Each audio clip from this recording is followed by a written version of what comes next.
Well, hello, friends and family, and all of my subscribers to my Organized Planner Chic YouTube channel. And I've been forgetting to also acknowledge my Patreon members. I want to do that really quick. So here they are. I hope y'all can see that. Thank you guys so much for supporting me and continuing to support me, because I know the content is different right now because of everything that's going on. But I apologize that I haven't done that every time here recently. But I want to thank everyone for joining today for an update on my husband and just this journey for cancer from my perspective as a spouse. So I think last time on the last video, Jeff, my husband, was intubated and sedated, and they were saying before that, well, it actually wasn't this doctor before, that the bleed he had before wasn't causing any neurological changes, but this time he was actually having seizures, and they said that blood likely was the cause of it. So that does make sense, because he wasn't having seizures before. And this time he has been, and they had him on seizure medication, but there was a challenge, and he's still intubated, and I'll explain that here in a second.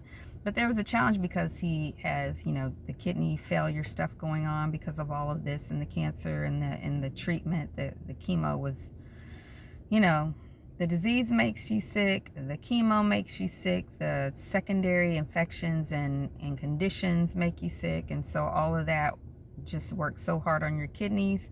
Kidneys work really hard all on their own for our whole lives, and then all these things make it harder. So because he has kidney condition because of all this, and neurological issues because of all this, and hospital acquired pneumonia. In the previous video I said, I think I used the wrong word. I think I said respiratory pneumonia, which is, all pneumonia is respiratory, but it was, gosh, I cannot think of the word, aspiratory, where something is like food or things that can actually get clogged in there. I think that was the word I intended to use before, but he actually has hospital acquired pneumonia, because he was in the hospital 6 or 7 weeks this last time. And when you have a recent stay, it's anywhere from 48 hours to 2 weeks later, unless you have actually been in contact, like a family member or something, with someone who actually has bacterial pneumonia, that they own it as coming from the hospital, because you had that recent stay, and the longer you're there, the higher risk you have, and all the equipment, and some of it can just be all of the bacteria that is in that environment which you've been in for a long time. It can also be improper procedures by hospital employees, etc. So again, what I was trying to say is, because he has hospital acquired pneumonia and kidney issues and neurological issues and cancer, then the medicine that they had to use for the infection, the medicine that they had to use for as an antibiotic, or antibiotics, had to work well with the medicine for all of those conditions, all of those different conditions that I've said 2 or 3 times now. So they had to make tweaks for different changes to the antibiotics, and then changes to the different medications that work well for all the needs for all 3 of those doctors. And the 4th doctor didn't come into play till later, which I'll explain in a second as well. And so they took him off of, it was, I think, 4 days ago now, they took him off of sedation. So they removed the medicine that was sedating him, not allowing him, to wake up. But he has to remain intubated until he can follow commands. And the first couple of days, he didn't really do anything for any signs of being awake. And neurology said that wasn't surprising. It would take a while, because he was on so much medicine, and still is, and because they had to make changes, like I said, to the antibiotics and then the medication. And then his body had to adjust to all of those while also fighting off a pneumonia infection. And then they suspected that he had a secondary infection to the pneumonia. But all of those test came back negative, praise God. And so then yesterday, I think, or the day before, he started to respond to pain, which is great. I mean, I know that sounds awful, but like a pinch, he would, furrow his eyebrows, that little wrinkle thing, to a pinch, and movements like that. And then yesterday he started to cough. So that's a sign that he's starting to wake up. And then today he coughed more. Last night he coughed more. And then today I just rubbed his head. Or was that yesterday? I know the days are running together. I just rubbed his forehead because it looked like maybe he was sweating, and I was just kind of rubbing his forehead, which he does not like his head to be rubbed.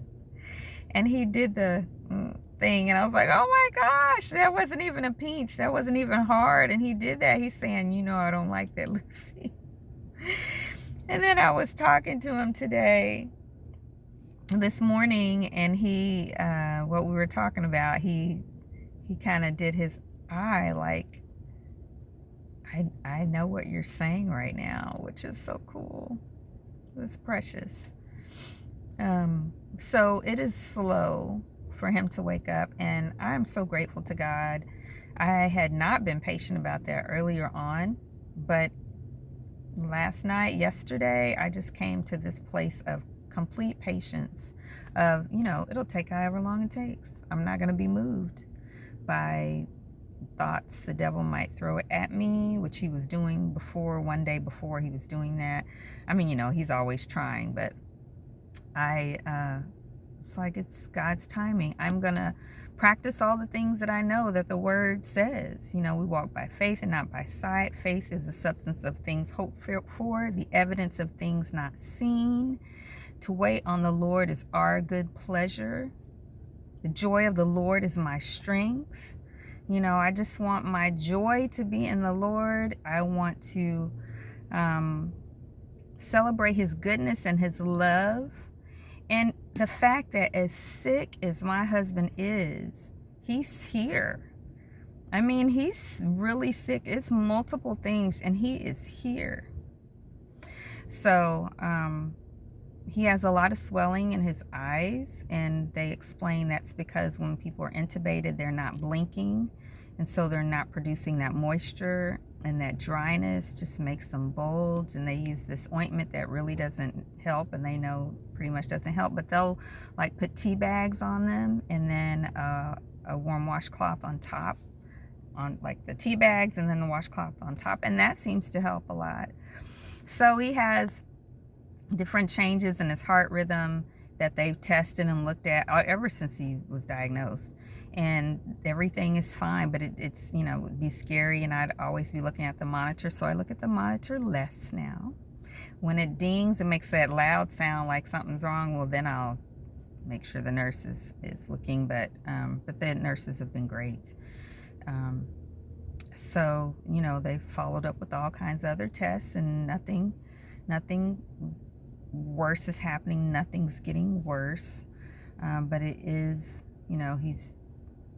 it's a long wait. And then it'll be a long recovery. So Saturday, when he got here Thursday from the other hospital, from the ER Thursday, like late Thursday night. Yeah. Or 4:00 Friday morning.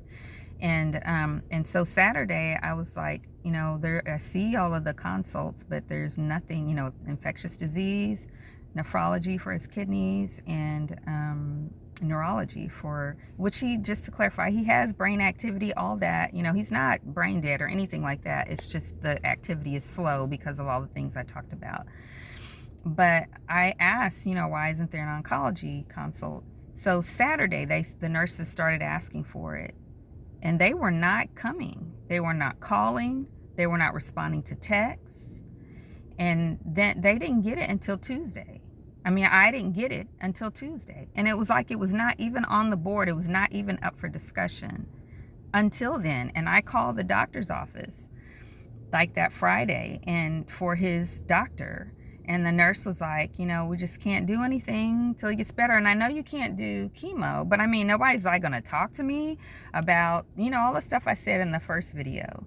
And then I wanted to know the results of his PET scan. And she was like, well, it'll be up to the physician, the provider, whether or not he will provide that before he gets out. And I'm like, oh. You know, there are things in life that sometimes challenge you to remember who you are in Christ. And that kind of stuff is, you know, it's like when you want to say they don't know me. They don't know me before Jesus. That's how I was feeling. That's how I was feeling. So, but then I was like, you know, I'm just going to chill for a minute because I don't know. I just need to wrap my head around what's happening.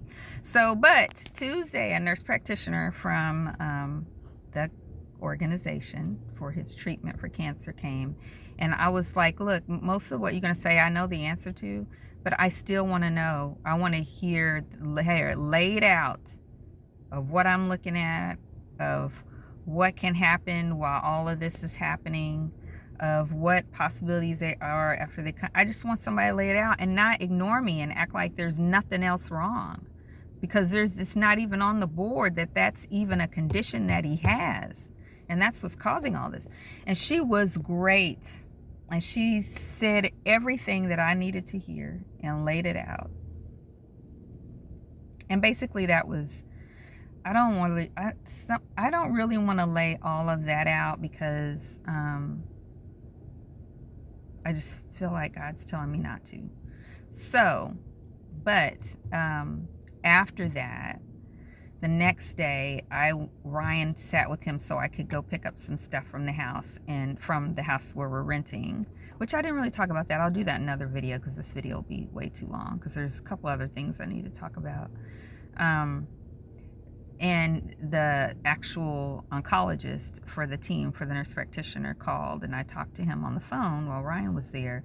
And he said there are other forms of treatment. You know, of course, we can't do anything right now as far as any sort of anything traditional, but there are other forms of treatment that we can do when he gets better, which, you know, no one up to that point had said that to me this entire time.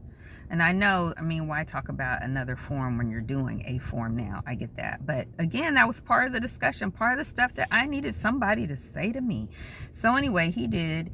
And he said and then the next time, my sister-in-law came into town. She's here. And I went to run errands, which is great. That's the thing that helps me when people come and visit. It gives me an opportunity to leave the hospital and take care of things because I don't want him to wake up and someone he doesn't know is there.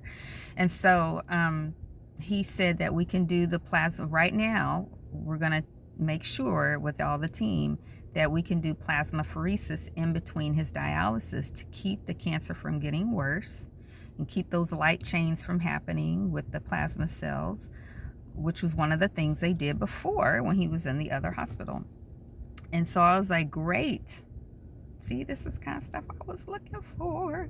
So, and so they are starting it today. Yay.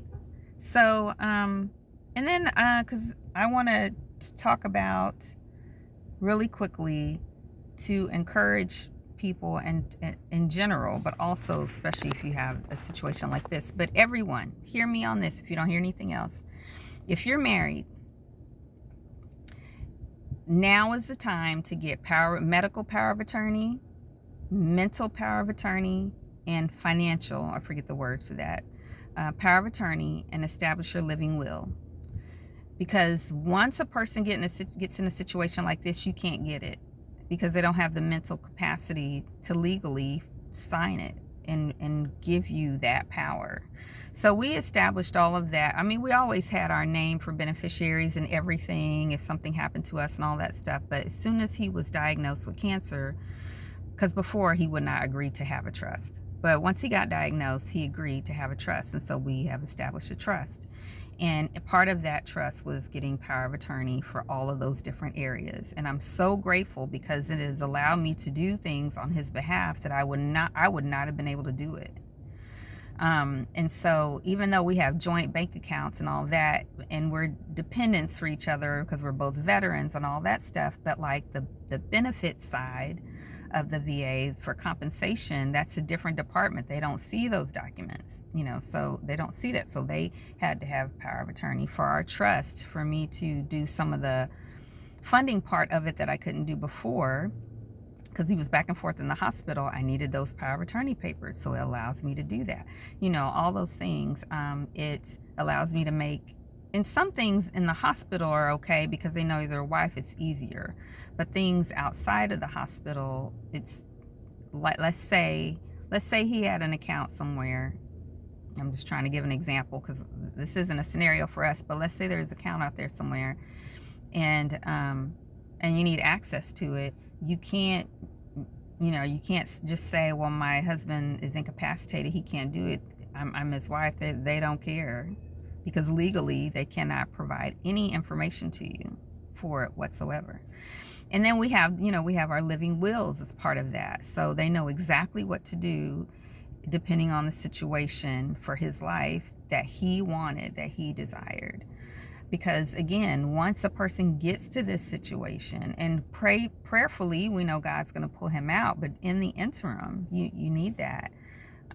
Even if you don't get a trust, which I highly recommend depending on your asset situation, even if you don't have a trust, at least get those things. And some of those can be obtained free. It was included in our trust, and we were getting a trust anyway, and so we knew it would be done right and all of those things. So I want to encourage everyone to do that. And also, when you think, sometimes I've experienced this, when you think sometimes that you can talk to a group, like for medical records, for some records that the VA needed, for example, you call and a person talks to you and gives you some information without the power of attorney. Then the next time you talk to somebody, you get a different person, they won't talk to you because it's not on file. None of them were supposed to talk to you. So it just tricks you into thinking you can obtain something or do something or take care of something that you can't. Then they say fax it, and you fax it. They didn't get the fax. Oh, you can email it. Oh, you can email it? You couldn't have told me that. You couldn't have told me that. That would have saved so much. Fax costs a lot, and even sometimes from your phone or your computer, stuff don't work, and then anyway, it's all, just take care of those things now, y'all. And even if you're not married, or if you're in a marriage where you don't feel safe or you don't feel like you can trust your spouse, and I know that I've been in those situations, so I know, then have someone that you trust who can do those things for you. Work on that stuff now, y'all. All right, I talked longer than I meant to. There's some other things on my heart, but I will share that next week. I want to let you guys know every Saturday I will do one of these videos to update you. Unless something drastic happens, I will not text, I will not post every little change, no matter how awesome it is, because I'm just tired. Yeah. And then I'll close it with this, y'all. Our church, I don't know if you guys are all aware, but I know my subscribers are, we established a church a year ago this month. It's called A Place Along the Way. We have a YouTube channel, and I started a little while ago doing a psalm a day. So I haven't done Psalm 24 today yet, you guys, but I will get it done. And so I'll put the playlist for that in the description as well, if you guys want to join us for a psalm a day as we celebrate God and continue to pray for Jeff, Pastor Jeff. All right, you guys, thank you. I love you. I appreciate you. God bless you if you stayed to the end of this video. Please take care of your mind, body, and spirit, because when one area suffers, they all suffer. Please continue to pray for me, and I'll continue to pray for you. And until next time, happy planning and happy life.